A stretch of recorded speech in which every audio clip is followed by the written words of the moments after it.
I've been there scrolling through endless grill listings, seeing glossy photos of massive cooking surfaces and dreaming about that perfect backyard setup, only to end up with a unit that feels cramped, uneven, or just plain underpowered when the first hot summer weekend rolls around. It's a frustrating place to be, especially when you've already set aside the space and budget for a built-in kitchen. Link is in the description if you want to check the product details on Amazon. In this video I'm going to walk through exactly why the Broil King Regal's 520 might be the answer to those worries, and where it could still leave you reaching for a backup grill. First, let's talk about the hesitation most buyers feel. A built-in grill head isn't like buying a portable propane model that you can just roll out of the garage. You're committing to a permanent installation, a dedicated gas line, and a certain amount of square footage in your outdoor kitchen. If you've never had a built-in before, the fear is real. What if the heat isn't even? What if the cooking surface is too small for the crowd you usually host?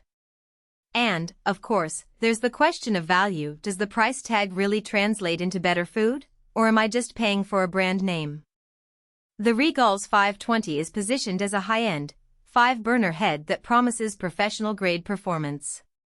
The first thing that stands out is the sheer cooking area, 875 square inches total, with a primary zone of 625 square inches. For most family gatherings, that means you can comfortably line up 2 racks of ribs, a tray of grilled vegetables, and still have room for a couple of steaks on the side. In real-world use, that space translates into less juggling and more focus on flavor. I've seen a lot of built-in units that either have a tiny hot spot where the burners concentrate their heat, or they spread it so thin that you're constantly moving food around. The Regal's 520's full-coverage stainless steel Flav-R-Wave cooking system is designed to spread the 55,000 BTU output evenly across the whole surface, and that consistency shows up when you're searing a steak. The sizzle is uniform, the crust forms without the dreaded cold edge you sometimes get on lower-end models. One practical strength that often gets lost in the spec sheets is the reversible stainless steel grid. On the pointed side you get those classic grill marks that most people love, great for burgers and hot dogs. Flip it over and you have a flat surface that works like a griddle, perfect for delicate items like fish fillets or breakfast foods. In a weekend where the kids want pancakes and the adults want steaks, that versatility can actually cut down on the number of appliances you need. The grid is also stainless, so it resists rust in rainy climates, something I've heard a lot of homeowners worry about when they're comparing aluminum versus stainless options. The dual-tube burners are another area where the design shows its thoughtfulness. Each burner is housed in stainless steel, which not only looks sleek but also resists the corrosion that can happen from exposure to the elements and the occasional splash of acidic marinades.